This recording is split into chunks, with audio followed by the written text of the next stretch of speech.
Got a lot of ground that we're going to cover today, and thank you. We've got a lot of ground that we're going to cover today, and so you see that there in your notes. But when Pastor Mike Harper asked if I would do this session, he said, we've got some individuals in the district that have a dream to write a book, and he said, I think a session on this would be helpful. So I wasn't quite sure what to expect, but what a fantastic group. So glad you're here. And my goal is to be as practical and helpful as I possibly can.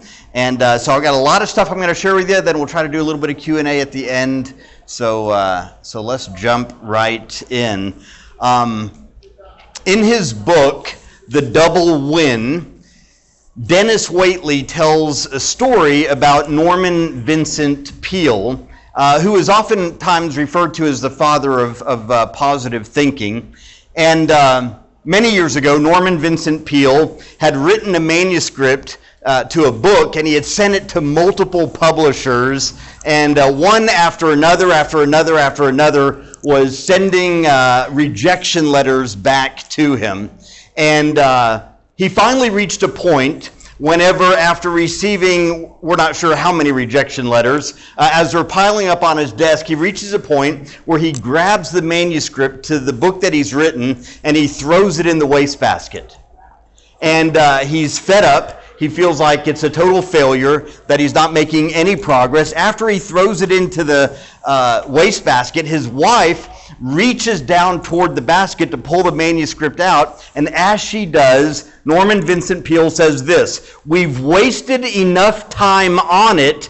I forbid you to take it from the wastebasket." How many know that's a bad day, right? And the next day, she decides that she's going to take the manuscript, and she takes it, wraps it up, and she brings it to another publisher and sets it on the publisher's desk. And whenever she does, the publisher is a little bit unsure what to think, because it's kind of a big, bulky package on his desk. And when he opens it up, he realizes it's a wastebasket, and inside is a manuscript. That publisher ended up publishing what today we know of as The Power of Positive Thinking, a book that spent 186 weeks on the New York Times bestseller list, and now 50 years later has sold millions and millions of copies. Writing a book is a dream that a lot of us have, and the fact that you're sitting in this room tells me this is a dream in your heart. And some of you may have already published, and you're here saying, man, I just want to get better. Others of you, this is a seed in your heart, and maybe you've not even told anybody. In fact, maybe some of you are sitting in the room and you're hoping no one else from your team knows you're here, okay? And that's okay. That's all right. But I want to take a few moments and talk about this dream, because here's the reality. According to one survey, 81% of Americans feel that they have a book inside of them. And yet, according to the Synergy Whisperer, 97% of people who start writing a book never finish it. 97%, and only 20% of those who do finish it actually publish it, which means that of 1,000 people who start writing a book, only 6 of them actually get it into print. Now, I know that's the encouragement you wanted to hear to start off our session today, but here's the reason I shared that. My hope is that in our time today, I can help you beat those odds. That's my hope, and that's my goal. So, today we're going to take a few moments. I want to share with you 6 keys to turning your writing dreams into reality. And under each one of these keys, I'm going to give you a couple of thoughts, a couple of ideas that hopefully will help you. So let's jump right in. Key number 1, get ready to write. Get ready to write. And a couple of thoughts here. Number 1 is you got to know your why. You've got to know your why. In other words, your why is your motive for writing in the first place. Now, some people, their why is, well, I want to make some money. I want to be famous or whatever. And that's something you and Jesus have to work out, okay? I remember years ago, I was sitting in a church planting conference, and I was a coach in this conference, and we were coaching some church planters, and they had a Q&A panel at one point, and I remember this one guy raises his hand and he says, to help fund my church plant, I'm thinking about writing a book, and I wanted to get your thoughts. And I'm trying to be as nice as possible because I'm thinking it's probably the other way around, right? You probably want to plant a church to fund your book. You know what I'm saying? So, not really, but you know what I'm saying? I'm trying to think in the most gentle way, how do I let this guy down because he's not dealing with reality. You've got to know your why. And I think your why, there are going to be a lot of different whys. It could be that you feel called to write, and for me, that's the case. I feel as called to write as I do to pastor. And that's just me, okay? Others of you may say, man, I just really want to add value to people, and here's another way that I can do it. For some of you, you say, I want to have something to pass on to the next generation. I want to have something to pass on to my kids or my grandkids. All right? Those are great. You've got to figure out, though, what your why is, and here's the reason why. If you don't know your why, you will quit. Because writing is hard work. Books don't just magically write themselves, right? So you've got to have a why that's deeper than any of that, that's driving you and keeping you moving forward. Number two, the second key to get ready to write is you have to identify who sits in the two chairs. There are two chairs that you have to be keenly aware of whenever you're writing. The first chair is the author, and that's you, the author. Here's why this is important. The more you know about yourself, the more you'll understand what you have to offer your reader. So to understand you need to wrestle with questions like, what are my gifts and my abilities and my skills? What are my passions? What experience do I bring to the table? Where do I have the greatest knowledge? What pain from my past has helped shape me into who I am today? The more you understand about you, the more you understand what you have to offer the reader. That's the first chair. The second chair is the audience. The audience. When we're writing a book, how many know it's really easy to think, well, I want everybody to read this book, right? In fact, everybody should read this book. If they're smart, they'll read this book. That's a great thought, but how many know it's just not reality? And so maybe you've heard this term before, and I don't want to turn this into a money thing, but maybe you've heard the term, the riches are in the niches. It's the idea that people have the greatest impact whenever they focus on a niche where they can really thrive. That's what you have to do with writing. You got to figure out what is the niche, what is the audience where I feel like I can add the greatest value. And so whenever it comes to figuring out your audience, I really encourage you to maybe even give them a name and a description. Okay, let me give you a couple of examples. Here's a name for a target audience. I'm just going to call them Pastor Paul. Okay, and here's the description. Pastor Paul is a 35-year-old pastor who values family and ministry but feels overwhelmed by the demands of both. What have I just done? I have honed in on who I'm writing to. Here's another one. I'll call him Motivated Max. Motivated Max is a highly motivated, learned leader rather than a natural leader who's looking for practical and accessible training and tools to grow their leadership skills. You've got to figure out who is the audience that I'm really feel called and equipped and drawn to write to. And if you want to understand that audience, and just do some research, do some demographic research, maybe psychographic research, like do some research to understand that person. Because here's the deal. If you don't know your audience, you will write content that is irrelevant to the people you think you're writing to.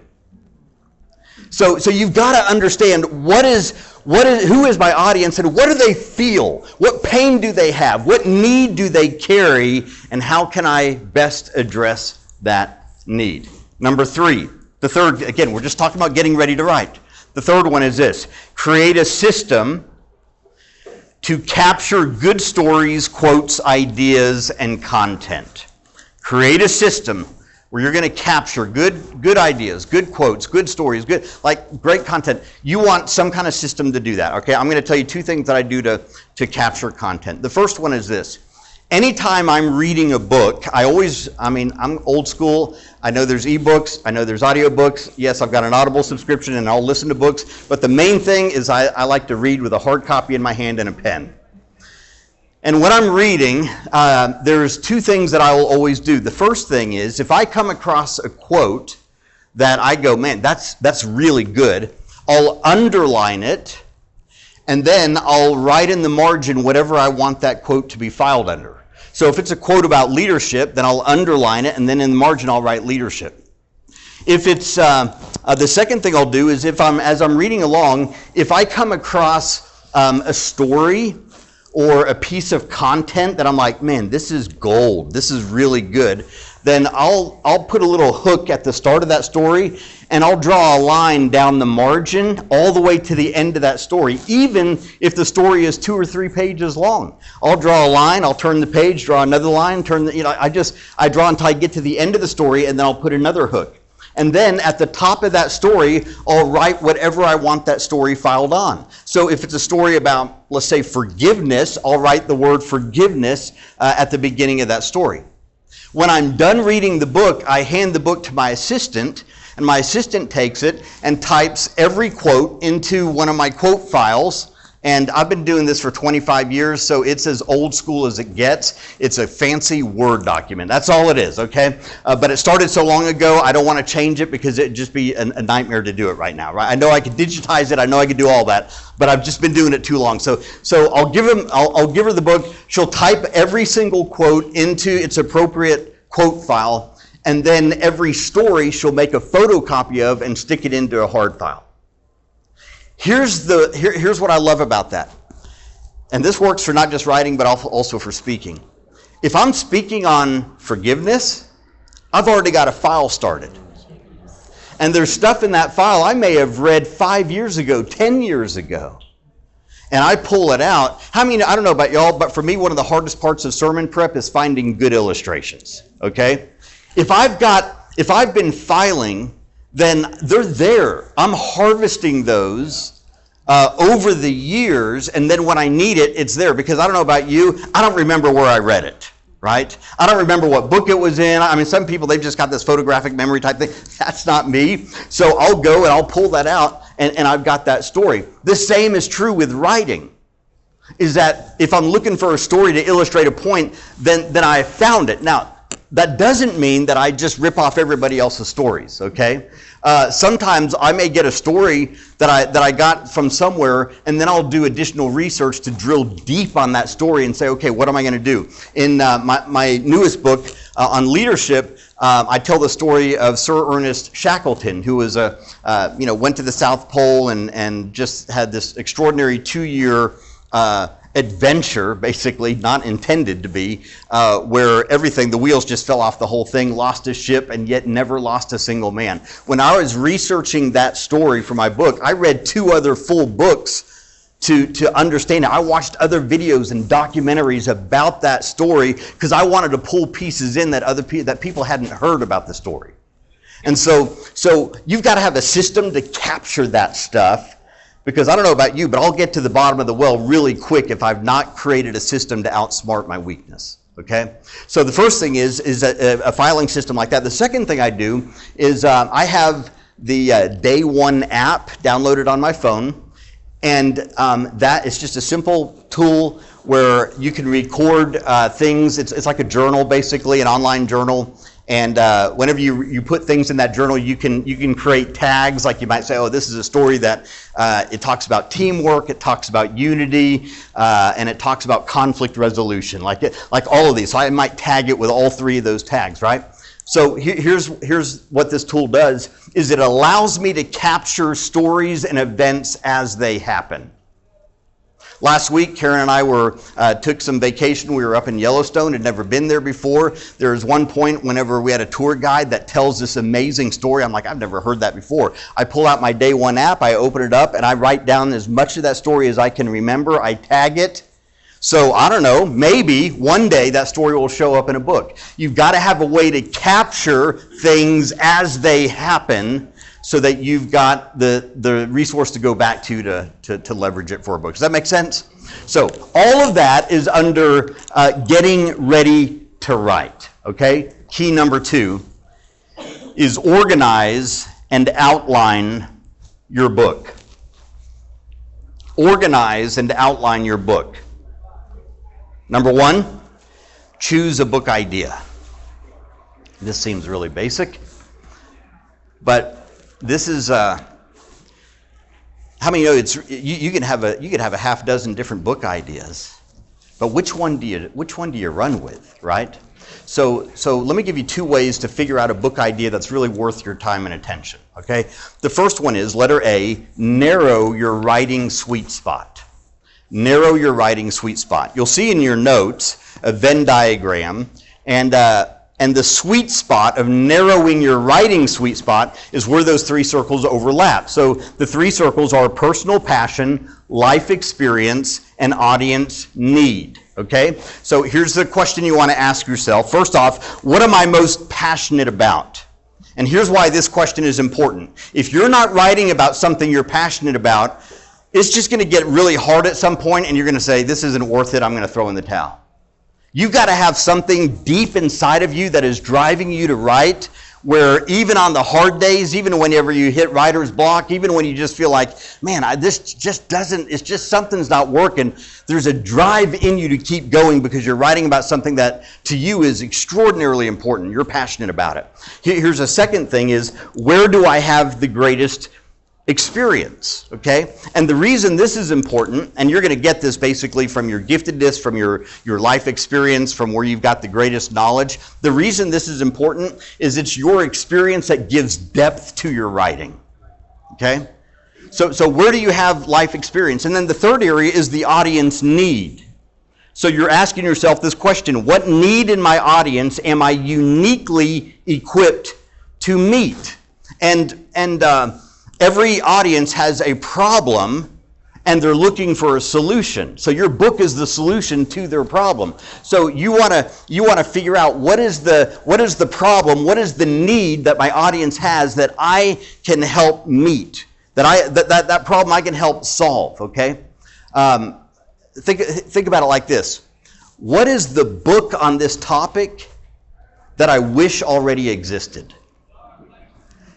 Think about that. Wrestle with that idea. So where those 3 circles overlap, where you've got passion, where you've got life experience, and where the audience that you're writing to, they've got a need for that, where those 3 overlap, that's going to be your sweet spot of what you want to write about. Here's a second way to come up with a book idea, and that is to reverse engineer a book with an idea bank. Reverse engineer a book with an idea bank. Now, I got this idea from Jonathan Merritt. Jonathan Merritt is an author, and I love this concept. He says that most authors start with a concept and then come up with their content, which is what the first point is that we just talked about, right? You have the concept, and then you come up with your content. And what he says is, reverse it. Come up with your content and let that dictate your concept. And he says the way you do that is with an idea bank. And the way it works is, Merritt says, he recommends that you list up on the wall, up on a piece of paper, you list all of the major stories of your life, all of the major maybe points, if you're going to summarize key lessons from your life. You list maybe major quotes that, man, they just really resonate with you. Scriptures that are just at the core of who you are. You list all of that up on the wall, and then you let that speak to you about what you should write about. Because what you'll discover, whenever you list all those things on the wall, you discover, instead of coming into it, here's what I want to write about, you discover where you already have content and a theme that is woven through that content that can guide what your concept is you should be writing about. Does that make sense?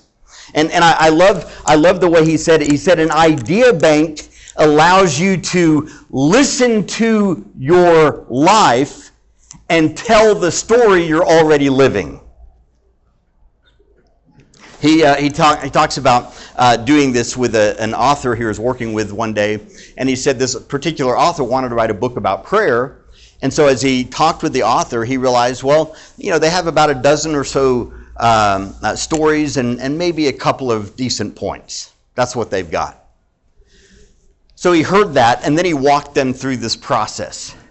And after he walked them through this process, they discovered together that there are a couple of dozen stories and about a dozen great points that are all about weathering tough times.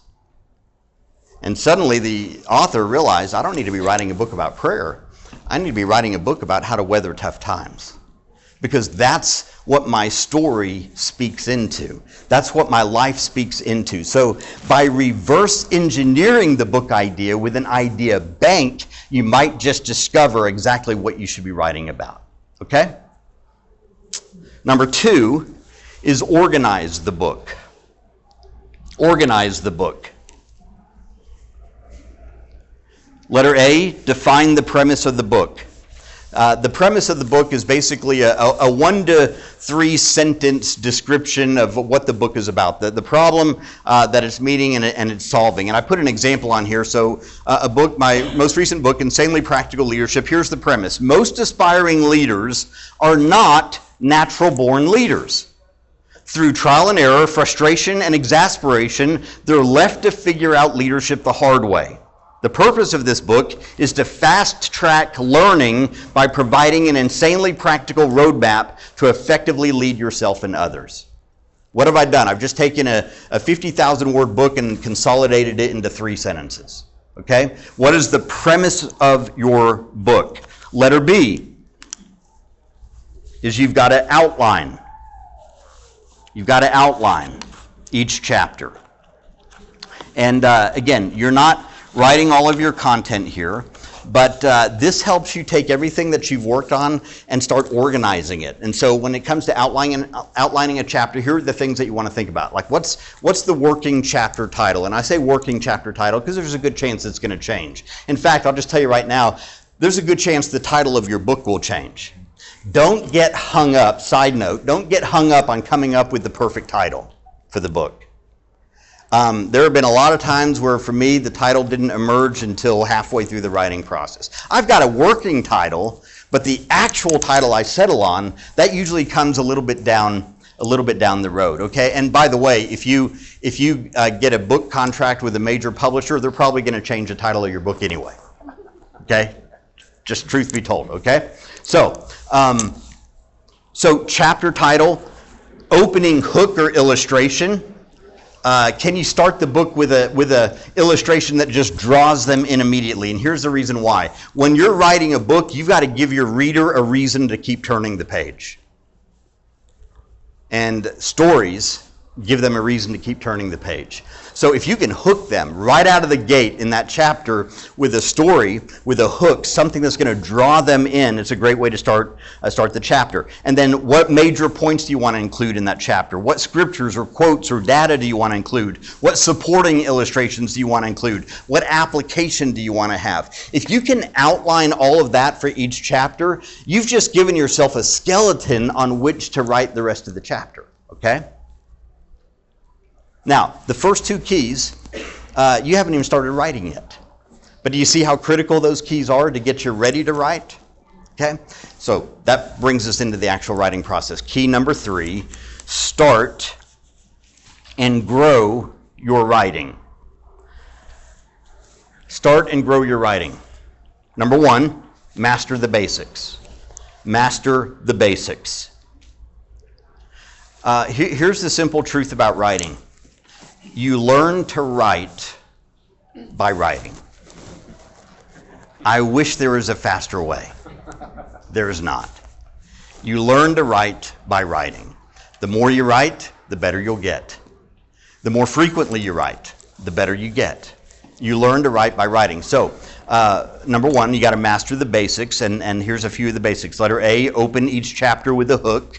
We've already talked about that. Open each chapter with a hook. Again, a story, something that draws them in. Letter B is write. This is so important. I botched this so badly on my first book, and my editor called me on it. You've got to write in active voice rather than passive voice. Write in active voice rather than passive voice. What's the difference? In passive voice, the subject has something done to it. Whereas in active voice, the subject is doing the action. So the best way I can describe it is give you some examples. Passive voice, my homework is being done. Active voice, I'm doing my homework. Passive voice, a letter was received by Bill. Active voice, Bill received a letter. Passive voice, new workers were hired by the company. Active voice, the company hired new workers. Do you see the difference? There's power. I mean, this is super simple, but there's power in these statements, and you don't have the same umph. You don't have the same authority, the same power in these statements. You want to write in active voice, not passive voice, okay? And sometimes you might write something and then, look and see, is this, like, after you've written it, like, where is passive voice popping up in this, and what can I do to shift that? It just takes a lot of writing to just train yourself to start thinking, wait a minute, I'm losing authority and power in my writing. I've got to be active in this approach, not passive. Letter C, don't overwrite. Don't overwrite. Try to say what you want to say with fewer words.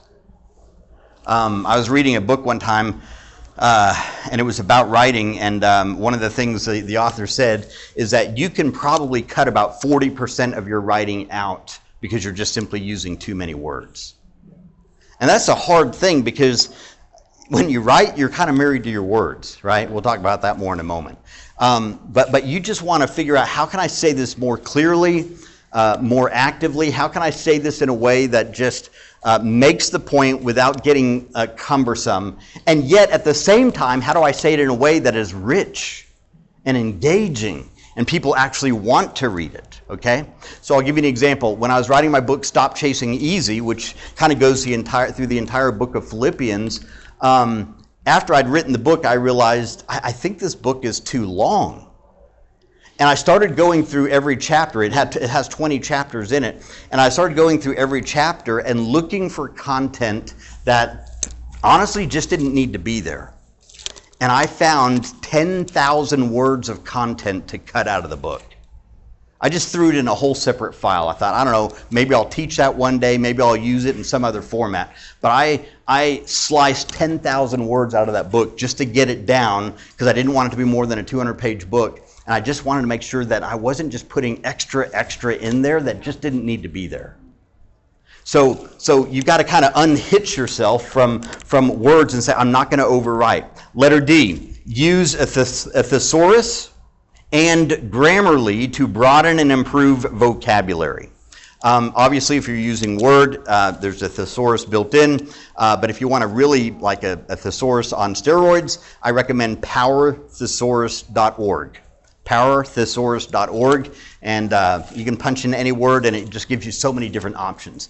You want to use that, because here's the thing: when you're writing a sentence, you want to try to, you don't want to use the same word over and over in the same sentence, right? You got to vary it. So use a thesaurus, and then Grammarly, and I'll just be honest, I didn't start using Grammarly until recently, and it's because I needed it for my dissertation on my doctoral work.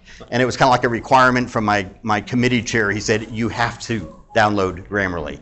It will help you write more academically, because my problem was this, is that I was so used to popular writing that I had to get back to writing academically, which is weird, because when I wrote my first book, my editor said, this sounds too academic.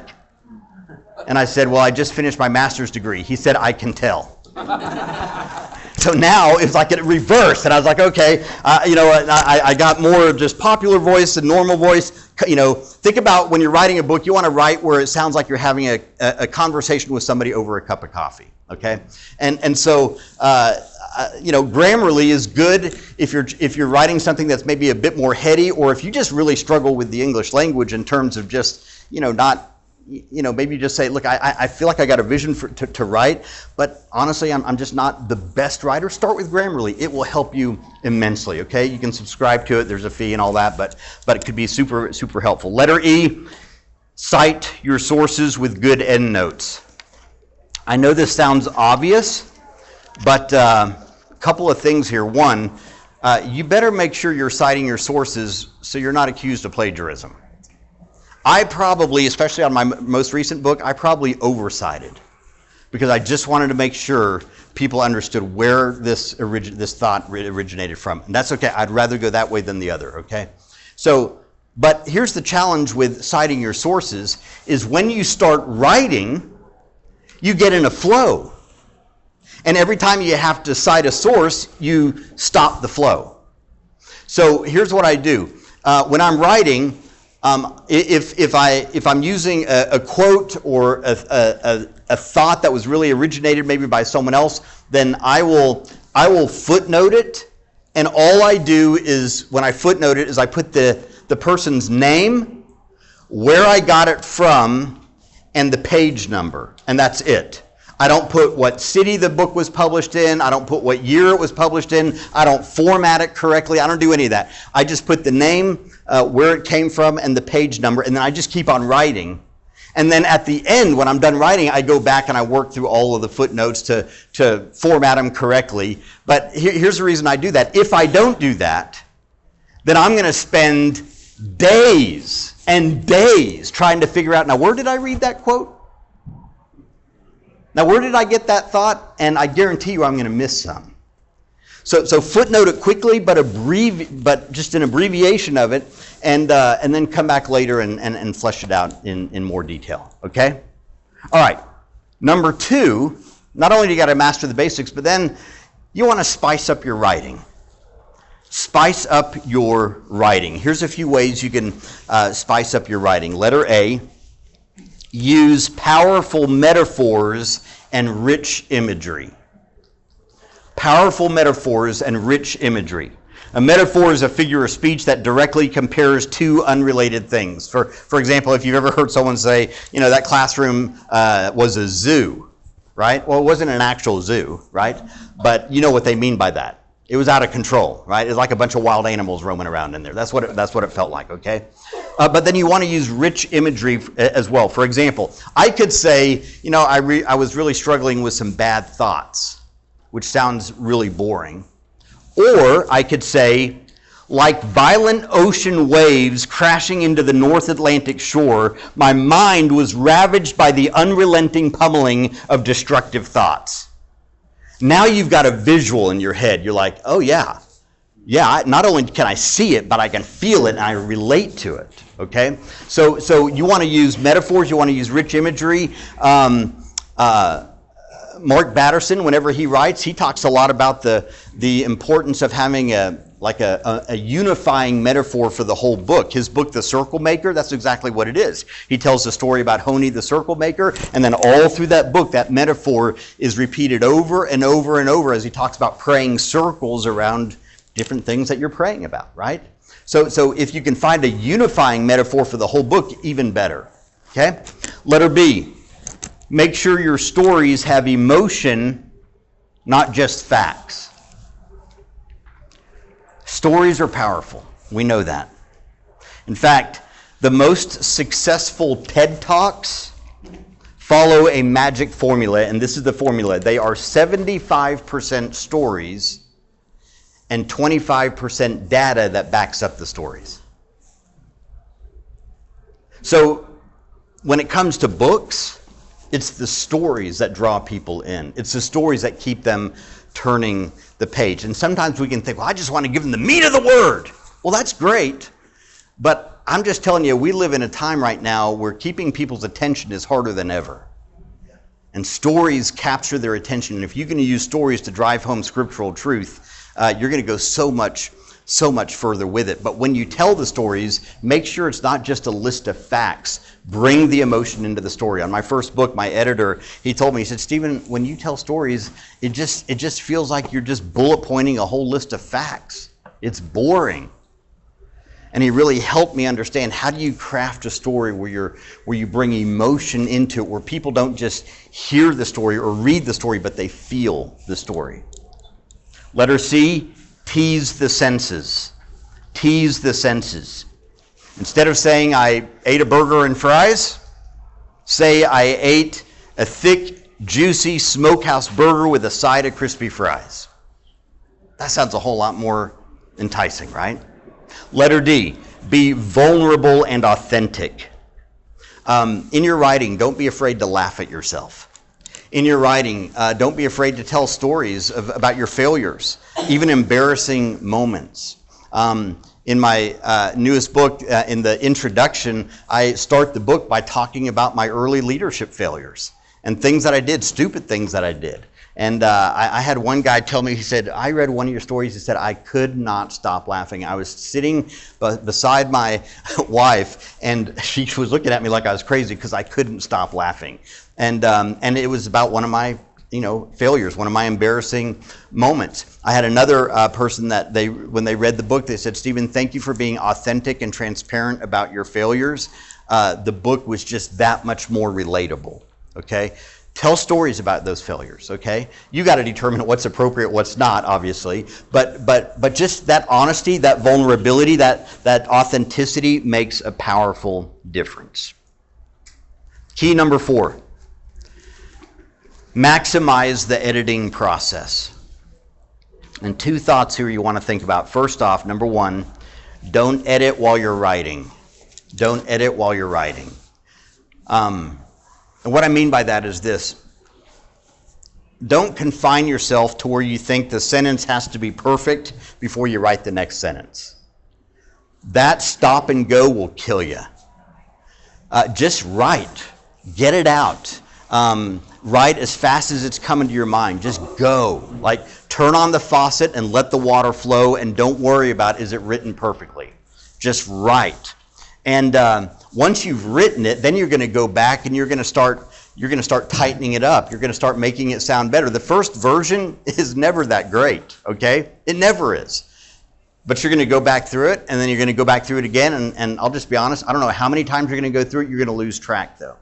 And you're going to go through it again and again and again and again, and you're going to keep tightening it up until finally you get to a place where you take the second step, and that is that you hire and heed a good editor. Hire and heed a good editor. Let me tell you something. An editor is the best money you will ever spend whenever it comes to writing. And I know what we think. We think, I don't need one. And I just want you to know, I don't care how good you are, you need an editor. And you need an editor not just to find your typos. You need an editor to help you with the substantive development of your content, okay? Someone that can see it with a whole separate set of eyes. Whenever I wrote my first book, and this is going back 2011, 12, right in there, it was published in 2012. I remember I'd finished writing the book, and a friend of mine told me about an editor that his pastor used, and his pastor was like really well known. And he said, if you like, I'll connect you with him. And I was like, absolutely. And so he connects me with this editor. And so I'm thinking, man, this is awesome. He's edited this guy's books. This guy has sold, I don't know how many books. And he's like, just like really well respected and all this. So I'm thinking, this is going to be amazing. So I have a phone call with the editor, and his name was Brandon. And I said, Brandon, like, how does this work? And he said, so here's what will happen. He said, you'll send me your worst chapter and your best chapter. He said, I'll edit them, I'll send them back, and then you can decide if you want to work with me. I thought, okay, that sounds good. So before we get off the phone, I say to Brandon, I said, I don't want you to hold anything back when you edit these chapters. And I think I'm doing him a favor. And he responds, oh, I won't. And it was kind of like that confidence that kind of scares you a little bit. You're like, okay, you know. So I email him 3 chapters. I send them to him. A couple weeks later, I get the chapters back. And he has shredded them. Shredded them. He used the feature in Word, you know the track changes feature in Word, where you can make changes to a document and they show up in the margin, right? That's what he used, and this is an actual picture of what it looked like. That's only 2 freaking paragraphs, okay? And over here, he's got all of these comments, and you can go, well, okay, a little comment here, a little... No. You have to understand, I had to click, double click, sometimes triple click, sometimes quadruple click on all of those boxes just to get them to open up. Because the word you see is just like a few little words. There were paragraphs sometimes where he would say, this needs to change, this needs to change, and you can obviously see the changes he actually made. And I remember whenever I opened it up, man, my heart sank. I was embarrassed. If I can be honest, I was mad. I remember whenever I read all of his comments, I thought to myself, who the heck does he think he is? Does he have any idea how hard I worked on this manuscript? Because I'd worked on that manuscript for years, plural. And so I was kind of frustrated. And so then I got to thinking about it, and I thought, well, Stephen, what are you going to do? You got to let him know. Are you going to work with him, or are you going to not? Because I realized very quickly in that moment that editors do not edit to make you happy. They edit to make you better. And that's when it hit me. Stephen, you're writing a book about personal growth. If you can't take the honest feedback from a professional editor who's trying to help you, then you probably shouldn't be writing a book about personal growth. So I reached out to Brandon. I said, I want to use you. I said, but here's what I want to do. I said, before you edit the rest of the book, I said, I want to rewrite every chapter based on what I've learned from you editing these first 3 chapters. And that's what I did. I rewrote every chapter in that book. I sent it to him, and it still came back absolutely shredded. I should have just sent it all to him from the beginning and saved myself a whole lot of time. But here's what happened. Brandon didn't just edit my book.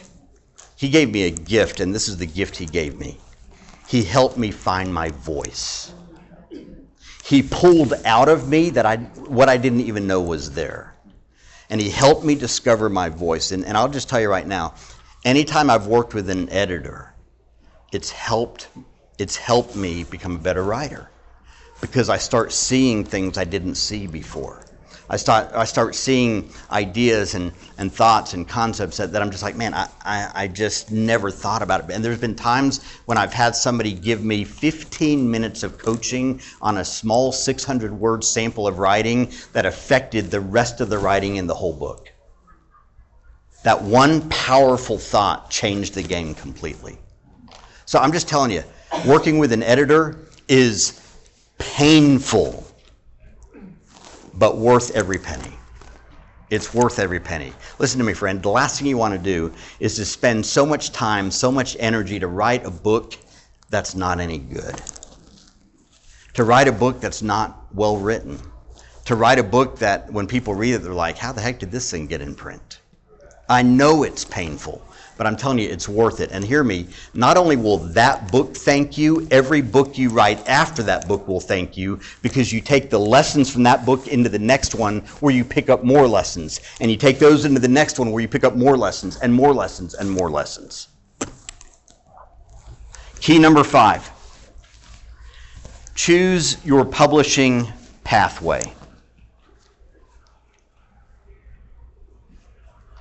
Number one, research your publishing options. You've basically got three broad category options whenever it comes to publishing. The first one, letter A, is traditional publishing. And when I say traditional publishing, I'm talking about like the major publishing houses, okay? In the Christian world, it's going to be, you know, like Thomas Nelson and Zondervan and Baker Books and publishers like that, okay? Major publishers. That's what I mean by traditional publishing. So with each of these, I've given you the pros and cons. Here's the pros. The pros of traditional publishing is that it comes with an author advance, and an author advance simply means they give you a check before you start writing. Before you even give them the manuscript, they say, hey, we're going to give you X amount of dollars.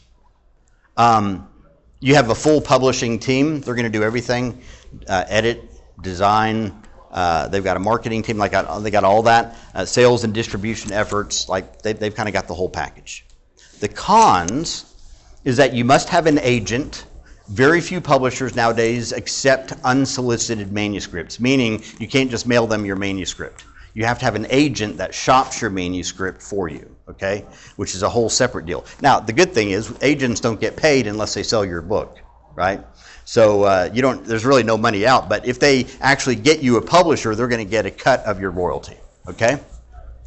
So you must have an agent. You also, and this is a big one, you also need a strong audience platform. No secret, traditional publishers want to make money. And rightly so. They got to stay in business, right? They got a team to pay. Which means the authors they usually sign are the authors who already have a large platform that they know will move books. So if you don't have that, it's not that you can't get signed with a traditional publisher. The odds are just very, very, very slim. Unless they're a very small publishing house, okay? Even then, it can be extremely difficult. And here's the other thing, you'll have less creative control and a slow timeline. Remember whenever I said a moment ago that there's a good chance your publisher is going to tell you what the title of your book needs to be? That's what I mean by creative control. They've done the research. They know what sells and what doesn't. And they're going to say, yeah, your title, it's not the best title. We think there's something, and here's some other options that we think would be better, okay? They may even tell you, hey, you need to rewrite this chapter. Hey, these chapters are in the wrong order. Hey, we feel like you've got to tighten up this chapter. Like they're going to speak into that process a whole lot more. And the timeline can also be long. If you get picked up by a major publisher, it's going to take about a year before your book is actually published. Because in that year, they're going to go through the editing process, the design process, they're thinking about the marketing, promotion, all that kind of stuff, okay? Letter B, the second option, is self-publishing. And the pros of self-publishing, well, first off, like, man, there are so many self-publishing options nowadays. It's not like what it used to be. I mean, there's just like a plethora of opportunity here, okay? The pros are that you control the creativity and the timeline, the royalties are higher, and you maintain all the rights. The cons, you have to find your own editor, your own designer, you got to pay for the entire process, and your book will not be in bookstores, and there is the potential that the quality of the product won't be as good either. Now, I will say this, self-publishing has gotten to a standard now that you really can't tell the difference between a self-published book and a professionally published in terms of the actual printing of it, the quality. Now, you may be able to tell in the cover design. You may be able to tell in the editing and all that. So that's something you have to consider. But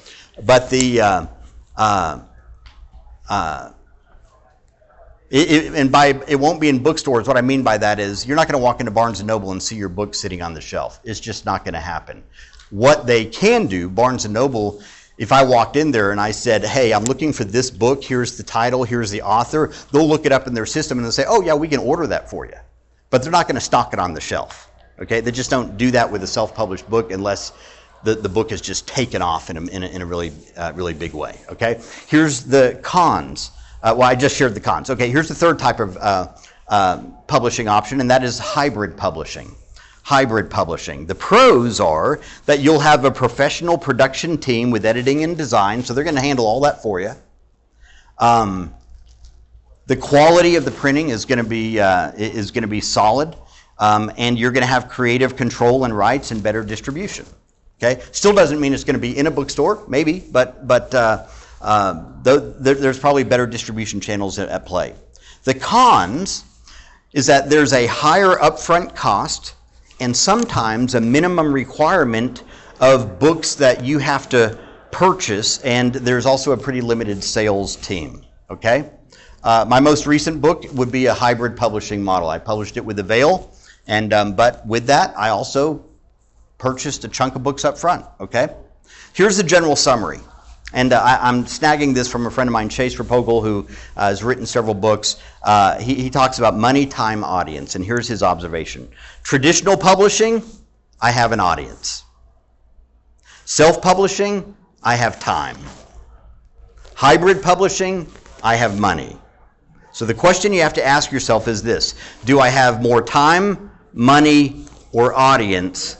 And let the answer to that question help you to determine what publishing path you should choose. All right? And obviously, print, ebook, all that good stuff. Okay?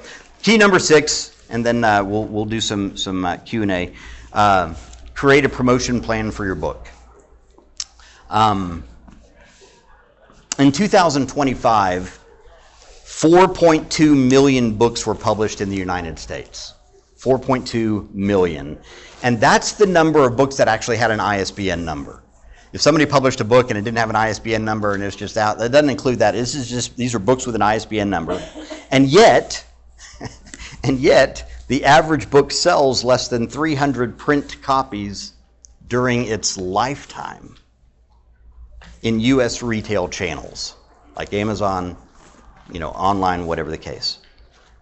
And when you add all formats, print, ebook, audiobook, sales outside of the U.S., sales outside of retail channels, like selling books at the back of a room, whatever, the average book published today sells much less than 1,000 copies over its lifetime in all formats. Okay? So here's the reason I shared that. Again, not to be discouraging. This is why I said you've got to answer the very first question. Why are you writing? Why are you writing? I had to settle years ago, Stephen, you're writing not to sell books, you're writing in obedience to the call of God to write. And if I didn't settle that, I would have quit because it's hard, it's a lot of time, and it ain't anything I'm going to retire on anytime soon, okay? So here's the reason I shared that is, here's what I want you to understand. Regardless of which publishing route you choose, whether it's traditional, self-publishing, or hybrid, it doesn't matter. Regardless of which route you choose, you are the primary promoter. You are. Everybody gets mad at the publisher. Well, they didn't promote my book. They didn't market it. I've got news for you, friend. They're not going to. They're not going to. Even if you have a traditional publisher, you're going to get very little promotion. Okay? That's just not the way the system is designed. So you've got to understand that you are the one that's ultimately responsible for promoting the book. And this is hard because if you're anything like me, it's the part of the process you hate the most. It just feels, what? Self-promoting. And I had someone say one time, they said, if you believe enough in the message that you spend all this time writing on, then why wouldn't you believe enough to sell it? So, all I'll say, you and Jesus have to wrestle with this on what you feel comfortable doing to get the message out without looking arrogant, egotistical, and coming across as a total jerk, okay? So I'm going to give you a few things I've done, and I'm just going to be honest, I'm still learning, still growing, but here's a few things. First off, and this is broken into 2 categories. One is pre-launch preparation. So before the book is even launched, you probably want to create some kind of marketing plan. You want to build an email list. You want to grow your social media following, which I do horrible at. Maybe you've got a podcast that you want to launch.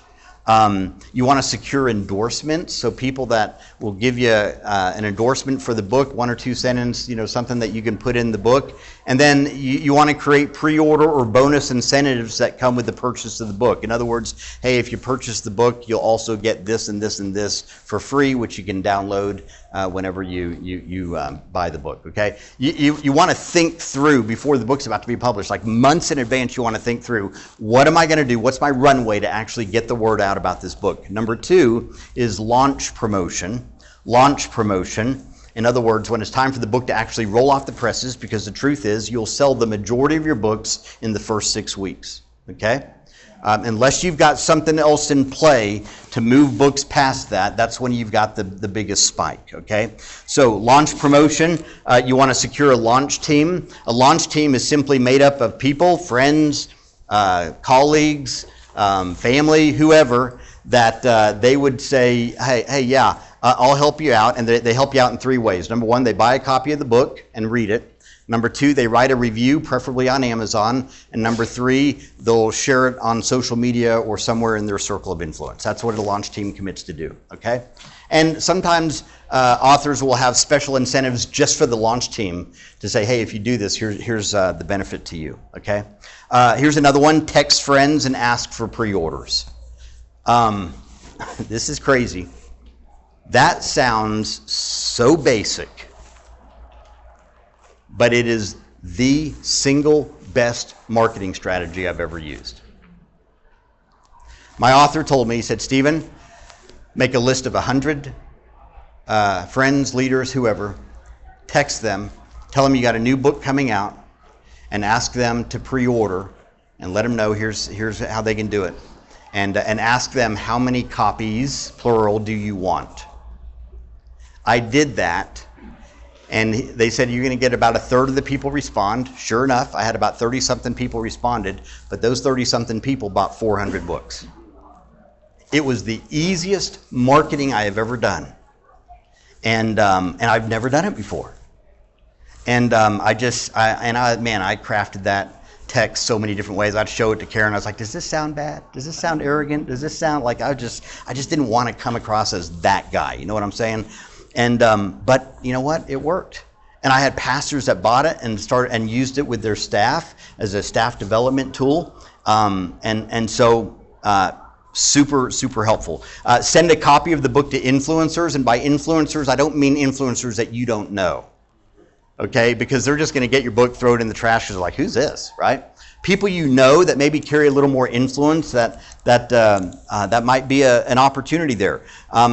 Email list, social media. If you've got a blog, promote it there. Podcast promotion and interviews. If you've got a podcast, promote it on your podcast. But also, are there people that have a podcast that will interview you about your book? Share with your network. I shared the book with one network, and I got a text back from that network, and they said, we want 150 copies. I was like, really? Right? I was like, I mean, you're trying to like, oh, okay, yeah, sure, we can make that happen. But inside you're like, really? So are there networks that you can tap into? Speaking, bulk sales, any of that kind of stuff. So those are just a few thoughts to think about. Let me close with this. You need to find your community to encourage you whenever it gets hard. J.R.R. Tolkien is well known for his novel, The Hobbit. And the book was so successful that his publisher came and said, we want you to write a sequel. And whenever Tolkien started writing the sequel, this is how he described it. He said, it was a labor of delight that was transformed into a nightmare. He just completely hit a wall. And he just was like, this is not going anywhere. But he had a group of friends that he met with every single week. And one of those friends was C.S. Lewis. When he finally published the book, this is what Tolkien said. The unpayable debt that I owe to him was not influence, as it is ordinarily understood, but sheer encouragement. He was for long my only audience. Only from him did I ever get the idea that my stuff could be more than a private hobby. But for his interest and unceasing eagerness for more, I should never have brought the L of the R to a conclusion. And of course, the L of the R is The Lord of the Rings, which today has sold over 150 million copies. Writing is hard, and you need people in your corner that are going to cheer you on and champion you whenever you hit that space. But hear me, friend, listen to me. The fact that you're sitting in this room tells me there is a seed that God has put inside your heart that you are called to steward. So no matter how hard it gets, no matter how difficult, my friend, keep pushing. Get the people around you to help you, and hopefully these steps are going to help you get there a little bit, okay? A couple of things real quick. In the back, there's a couple of books. One of them you see on the bottom of your page. My latest book is Insanely Practical Leadership.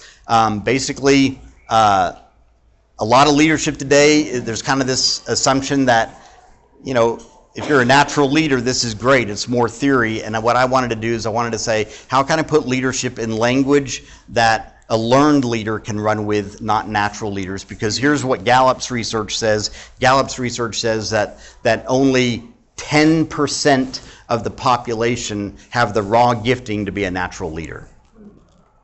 Which means 90% of leaders, which I'm one of them, is a learned leader. We had to figure it out the hard way. So Insanely Practical Leadership takes 12 leadership topics and tried to make them just that, insanely practical with some application tools. There's a study guide back there. And then I mentioned it earlier, Stop Chasing Easy, goes through the whole book of Philippians. It's not a commentary, but it just goes through the whole book of Philippians. And the title comes from a verse in the Message paraphrase where Paul says, "Easy street is a dead-end street," which is pretty amazing that he would say that while he's sitting in prison. So the book is, hey, stop chasing easy and make your life count for eternity. So those are back there. If you scan the QR code on the bottom of your deal, you can purchase them and just pick it up and go whenever you leave. So, okay, we are over. I'm available if anyone wants to ask questions. Thank y'all so much for being with us.